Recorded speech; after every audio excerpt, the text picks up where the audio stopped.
Chrissy, where have you vanished to? We've been trying to reach you. Why are you ignoring my calls? It's as if you're deliberately avoiding me. I'm growing increasingly concerned about James. What's his status? How is my son faring? Are you spending enough time with him at the hospital? He needs you. Oh, hi, Serena. How are you? Sorry I wasn't able to answer your calls. I've been very busy at work, so I haven't been able to answer the phone a lot of the time. Regardless of work, you should keep us updated. It's not that difficult to answer or make a call. I apologize. Today was particularly hectic and I couldn't get back to you. Enough with the excuses. It comes off as insincere and lazy. So, how is James? Any improvements? His condition remains stable, neither better nor worse. But he seems to be sleeping a bit more than before, which is a slight improvement. So, he isn't really improving then, just maintaining the status quo? Well, he started eating a little bit now, which is definitely a positive sign. We should be grateful for that. But that doesn't necessarily mean he's getting better, right? Seems like he's still in the same condition. Yes, overall that's true. All we can do is wait and hope for the best. I haven't lost hope yet. I know he's been fighting this illness for a long time, and it must be exhausting. Wouldn't it be better for him to be cared for at home now that his time is nearing? He insists on fighting till the end and doesn't want to come home to die. I respect his wishes and will stay with him at the hospital as much as I can. I want him to keep fighting, even if it's just one day at a time. It might be selfish of me, but I don't want to lose him. Then why don't you spend more time with him at the hospital? He needs your support now more than ever. You shouldn't just carry on with work while he's battling for his life. I agree with you, and I want to be by his side as much as possible too. But if I don't work, we won't be able to pay our bills. That's our harsh reality. You can be so cold-hearted sometimes. Is it all about money? Surely there are things more important than that. If it were me, I would even go into debt just so I could be at his side during his time of need. Well, James is telling me that I should keep working and making money, so that's what I'm doing. It's as simple as that. He and I are on the same page. And I'm actually headed over to the hospital to see him right after we finish this call, so that'll be good. We can eat dinner together. I am making a point of seeing him every day. It's my one and only mission in life. There's nothing more important to me than this now. Oh, is that so? It's funny that you should say that. It's interesting because, I've been thinking a lot lately. And I wonder if marrying you was what caused James to start having all these health problems that he's now dealing with. It makes sense to me. What? Just what are you trying to say to me, Serena? What are you getting at? What I'm saying is that you've been a jinx for him. A bringer of bad luck. A curse, even. I mean, just look at the big picture. You married him, but haven't given him any children. And then he got sick. And he's been in and out of the hospital ever since you two got together. And now he's bedridden, and we don't know what's coming next. It certainly doesn't look good, that's for sure. The chain of events is pretty clear to me. He was always happy, went to good schools, and had a good job. Then it all turned into a nightmare in the blink of an eye when he married you, Chrissy. All the money we spent on tutors, extracurricular activities, and the rest of his education has also gone to waste. What a shame. Please, for James' sake, don't say such things. None of this was caused by him. He has always done right by both you and me. Oh, I'm not blaming James for any of this. None of it is his fault. Not at all. But his judgment about you has definitely been poor. Because no matter how hard I try to see it from his perspective, I'm just amazed that he let himself get involved with a low-class woman like you. He should have split up with you right away, but, of course, he wouldn't listen to our advice on the subject, as usual. That's how he's always been, hard-headed and stubborn. My brilliant son only became like this after marrying you, a single mother with only a high school education and nothing to offer him. Serena, please. Save this for some other time. Now isn't really the time for all this, is it? Oh, isn't it? Then when is a good time for me to say it to you? I've held my tongue for too long now. I can't keep quiet about it any longer. So here it is. I've never liked you, and it's always been obvious to me that you are bad for my son in every way. I see no redeeming qualities in you, but James has always been your ally and supporter and has defended you.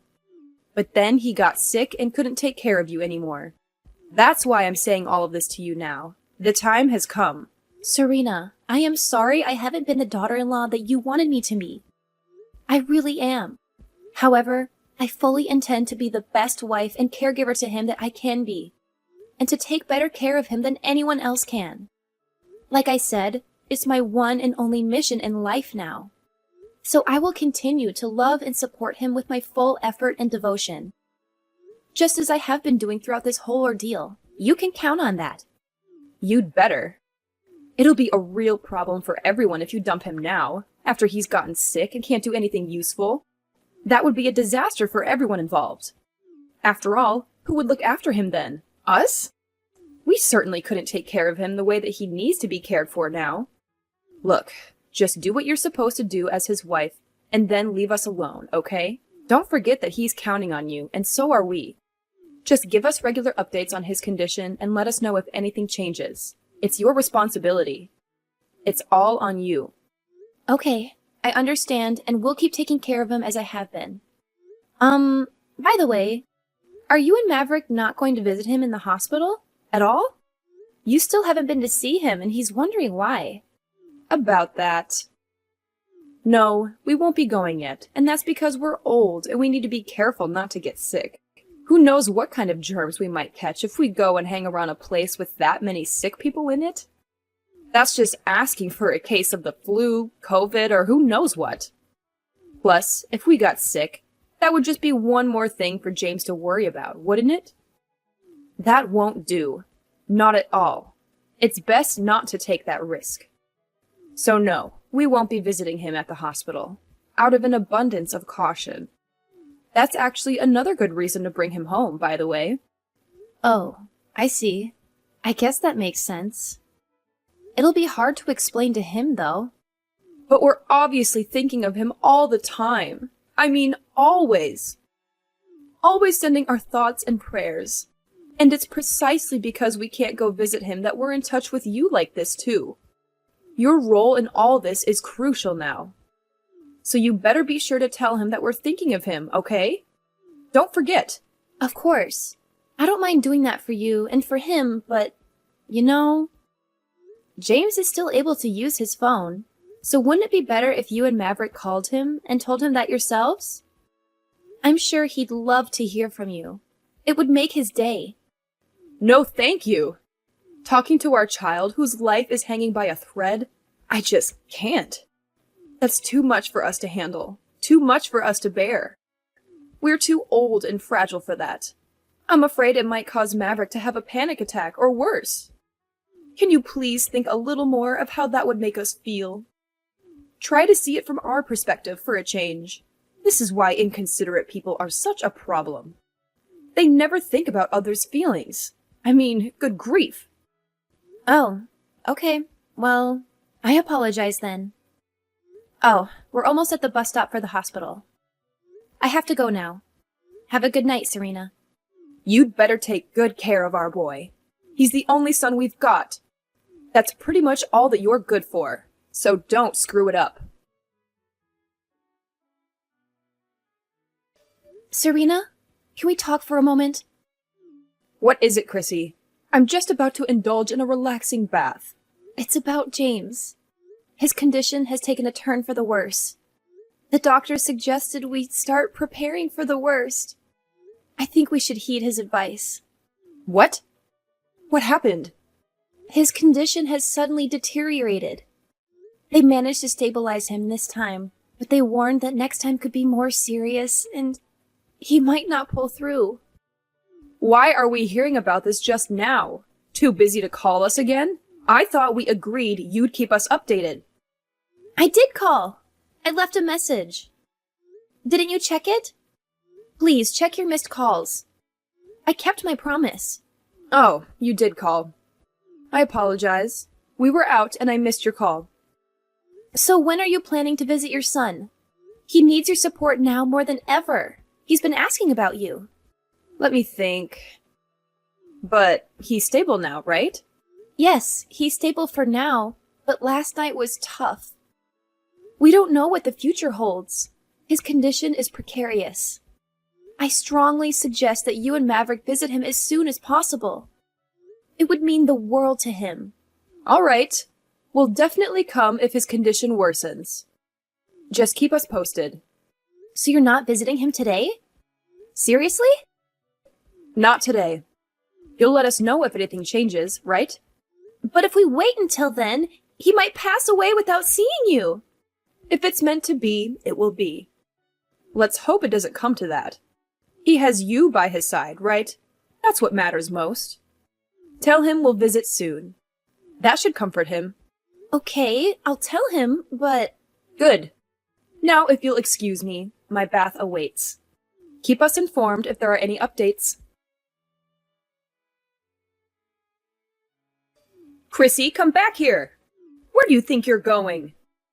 We're not done talking yet. What do you think you're doing? Running away in the middle of this conversation like that? I have nothing more to say to you. The conversation is over. Oh no, you're not getting away that easily. You really are going to be the disrespectful daughter-in-law all the way until the end of this, aren't you? Are you serious? After the cremation, you actually slapped me in the face, Serena. How did you expect me to react? You went completely insane. That was totally out of hand and uncalled for. You should be ashamed. If the family hadn't intervened immediately, I would have called the police. That's a complete exaggeration. Maverick and I were just noticing how disrespectful and inappropriate you were being. What on earth are you talking about? What did I do? I mean, you were all smiles after the funeral. Smiling ear to ear for all to see. Shameful. And I didn't see you shed a single tear. Not one. You were laughing and talking with all the relatives. Just as happy as you could be. What is wrong with you? Maverick and I saw all of it with our own eyes. Don't try to deny it. That's because I was relieved for your son and my husband. James had been desperately fighting that sickness for such a long time. He was tired and he was in pain all the time. You'd know that if you'd ever visited him at the hospital. And he was finally released from all that pain and suffering. That's what I was thinking about when I was smiling. His being free from pain and suffering is a reason to be happy, not sad. It's too bad that you're unable to see that. Yeah, I'm not buying that. Not for a minute. The truth is that you're happy to get your hands on his inheritance, isn't it? You are well aware that my boy was due to receive a large inheritance from his grandfather, aren't you? That's the real reason that you stayed with him, took care of him, and didn't divorce him. You had your eyes on that inheritance all along. That's a disgraceful accusation. That money had nothing to do with James and I being together. I loved him.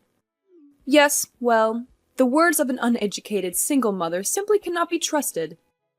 They are a shallow and stupid breed of human, as I've said many times before. Serena, you have no cause or right to speak to me this way. You are completely out of line once again. At any rate, we were extremely upset by your behavior. It was just unseemly and unacceptable. And we won't be giving any inheritance to a daughter-in-law who was so happy at our son's passing. And since you say that you don't care about the inheritance, that's okay with you, right? No complaints, right? I mean, you weren't with him because of the inheritance anyway, right? You said so yourself. Of course. By all means, take it all for yourselves. I don't want any of it. Even if there was something that James left behind for me, I couldn't use it anyway. It's all yours. I'm also going to be moving out of our house as soon as possible. What? Moving already? Really? Why? But that house is practically brand new. It's only been a few years since it was built. Yes, that's true. However, I will be moving out soon. Are you saying that you don't want any of your inheritance? None at all? That's correct. I have no need for it anymore. I mean, you have no intention of giving it to me anyway, right? Or might I be able to have just a little of it? If you say that you don't want it, we're certainly not going to give it to you. Why would we do that? You're serious about what you're saying right now, right? Let's be perfectly clear about it and have no backtracking later on. Because if you come back to us later saying that you changed your mind and you do want it after all, we're not going to give it to you. No problem. That's perfectly fine by me. It's all yours. Take it. If you're that concerned about me changing my mind, we can write up an abandonment of inheritance. Shall we do that? Sure, let's do that. That's a very good idea. Okay, then go ahead and put that plan into action as soon as possible.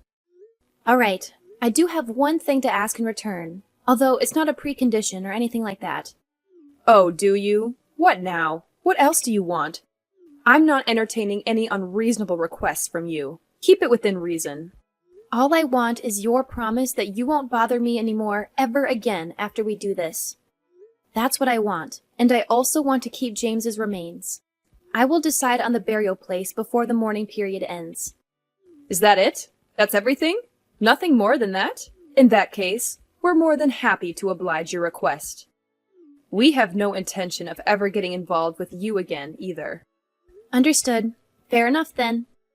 It's settled. Well, then, I will be in touch once I've taken care of the abandonment of inheritance. Thank you for everything. Chrissy, you really are a lowlife.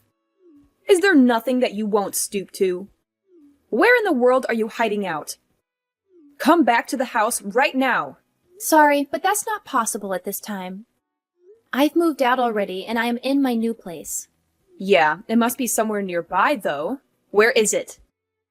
If you won't come here, we'll go to you. Where's your new place?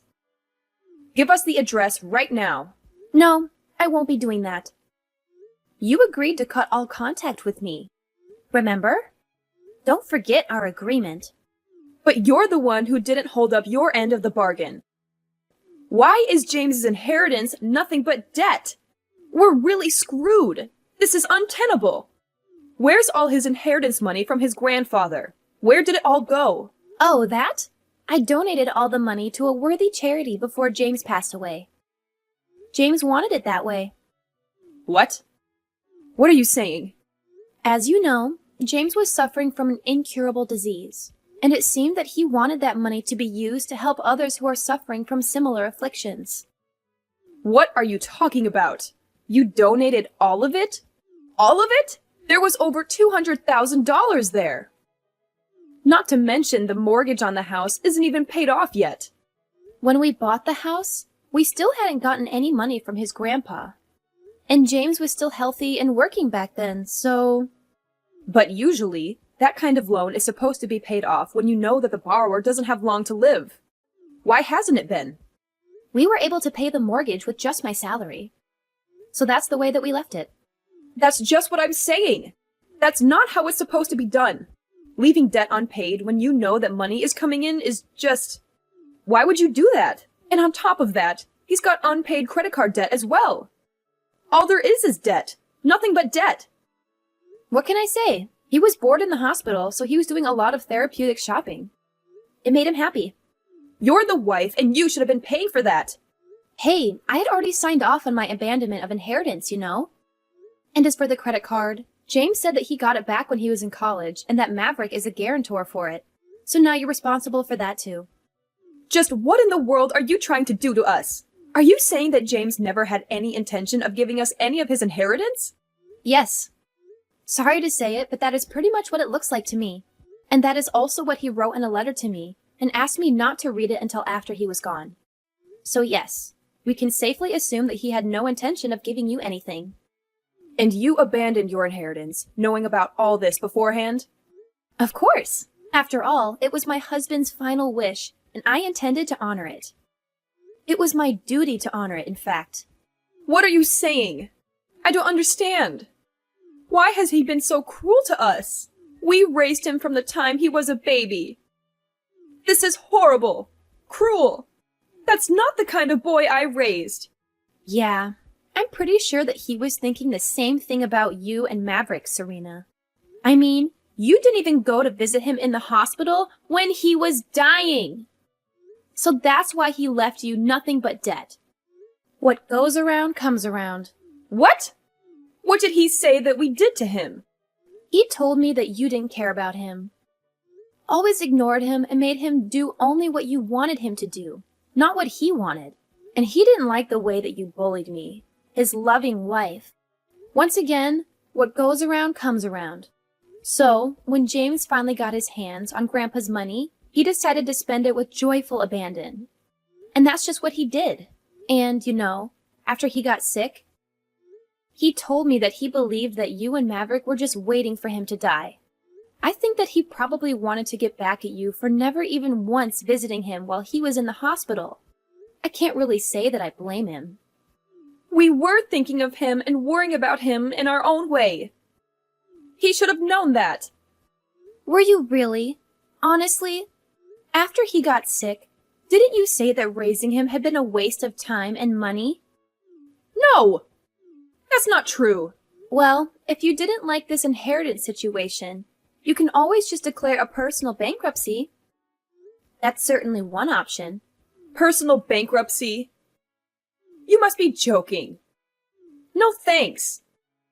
I'd rather we just abandon the inheritance ourselves, too. No, that won't work because you've already taken possession of a few $1,000s in that bank account, haven't you? And I also heard that you've already gone ahead and moved into the house. Is that also true? So, is abandoning the inheritance even an option anymore? Somehow, I don't think so. Huh? What do you mean? We can't abandon the inheritance anymore? Oh, I'm sorry. After all, I'm just a college dropout, and I have no idea about these things. You should probably look into it on your own or consult an attorney about it. This stuff is so complicated, and I'm so uneducated. You witch! You knew all about this all along and said nothing to us. How petty and vindictive! Treating us like this, no matter how cold we may have been to you, is just beyond the pale. We're James's parents, not to mention we're your parents-in-law too. Does this mean nothing to you? Oh, really? Is that so? This outcome was inevitable in my opinion. I can't believe you didn't see it coming, to be honest. After all, you were always ridiculing my high school education and my single motherhood. Honestly, is there a person on Earth who would actually want to help you after being treated so badly by you for so long? And he canceled his life insurance. Did you know about that too? How are we supposed to live now? We're screwed! I have no idea. It sounds like you and Maverick need to think and talk things over. Wait, Chrissy. You know, you and I are actually in the same boat, so to speak. How do you figure? Well, we just lost our beloved son, and you just lost your husband. We're both going through the same thing and feeling the same sorrow. So how about helping each other out a bit? James was always saying before that your salary is pretty good. And you also just said that your salary was enough to pay the mortgage, right? Don't let me into the same category as you. We're not the same. Not at all. I loved my husband with all my heart, but all you two care about is money. Okay, if you help us out now, we'll apologize, make amends, and give you the credit that you deserve and never got from us. We'll respect you and treat you better as our honored daughter-in-law. No, there's no need for any of that anymore. It's much too late.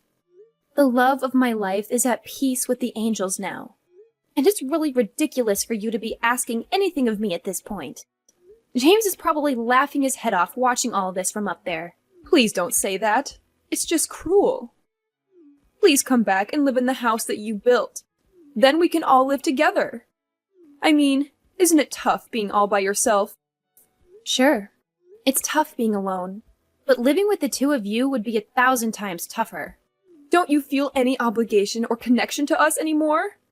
After all, didn't we help pay for some of your wedding expenses?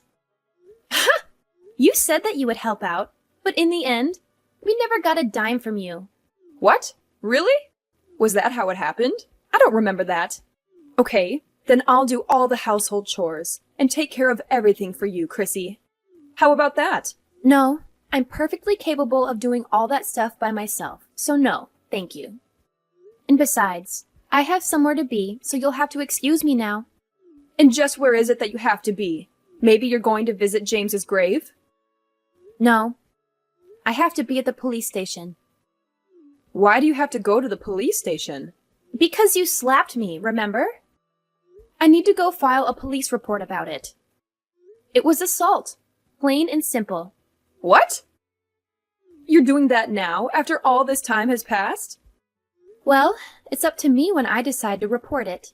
Unfortunately for you, there's no statute of limitations.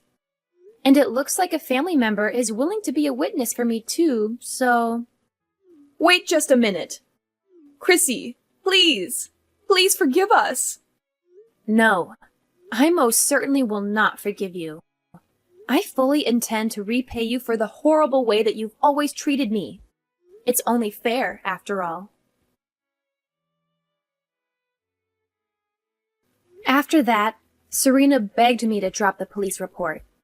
But I sued her and Maverick instead and got a settlement. My in-laws avoided bankruptcy, but they had to sell their house and move back to their old place. They still owe a lot of money because of James's debt and the mortgage. They blame me for everything and have become outcasts among their relatives and neighbors. They thought they would profit from James's death, but it backfired on them. This is the best revenge for me. James told me that he couldn't leave any inheritance. But I loved him anyway, and I don't regret donating all the money. I wanted to help people who needed it. I have some savings from before we got married, and James gave me many expensive gifts. He said they were for when I might need them, but I don't want to sell them. They are precious memories of him. I will keep them and live well, so he can see from heaven that I am fine.